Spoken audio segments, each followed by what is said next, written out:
faly miaravanareo tompoko izay ato amin'ny hôtel Ravaka Toamasina Cité Canada izay ahitana espace fandraisana mariage, baptême, séminaire, anniversaire dia izay ahitana koa fandraisam-bahiny, chambre familiale pour couple, mezzanine avec cuisine équipée ka manasa anareo tompoko tonga hitsidika eto aminay.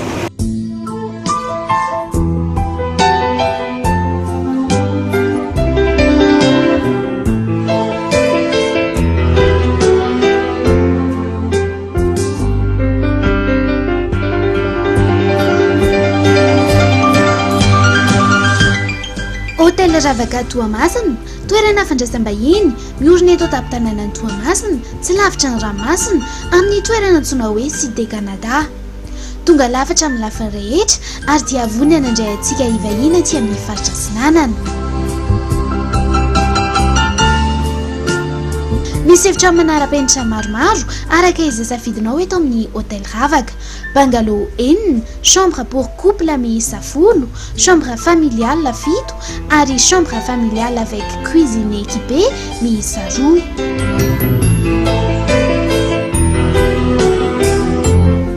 Ankoatr'izay dia hita eto ihany koa ny espace mahazaka olona hatrany amin'ny 500, efitrano andraisana lanonana samihafa toy ny mariage, baptême, anniversaire mba amina conférence samihafa. Misy voiture de location ihany koa eto amin'ny hôtel Ravaka Toamasina ary tombony lehibe eto ny fisian'ny parking sécurisé avec caméra de surveillance professionnelle.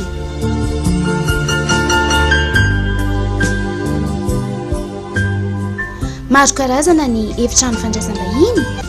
Ho an'ny efitrano bungalow miisa 9 izy ireo izay hita eto ambonin'ny rihana espace ity ho an'ny olon-droa ahitana fandriana lehibe iray.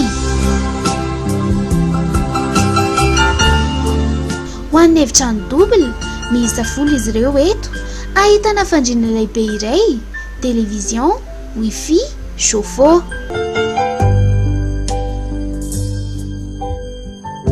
Ny chambre familiale miisa 7 izy ireo eto mahazaka olona 5, ahitana fandriana lehibe anankiroa, wifi, télévision, chauffe-eau.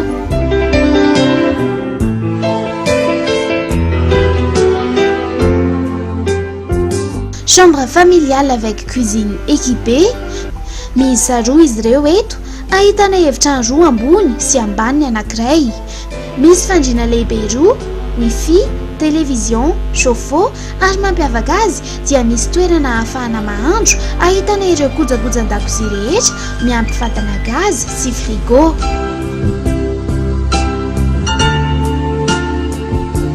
Hôtel Ravaka, toerana fandraisam-bahiny eto Toamasina, Cité Canada. Misy ireo efitrano rehetra araka izay safidinao, ahitana ihany koa salle de fête.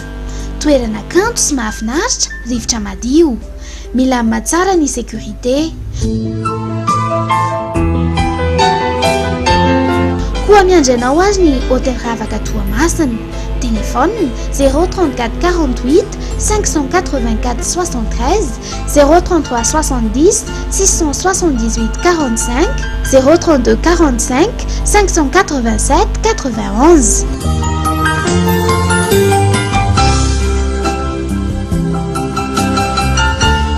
Koa dia izay ary tompoko ny zava-misy eto amin'ny hôtel Ravaka ampatsahivina tompoko eto amin'ny Cité Canada misy an'ilay toerana ka manasa anareo tompoko tonga maro misaotra tompoko.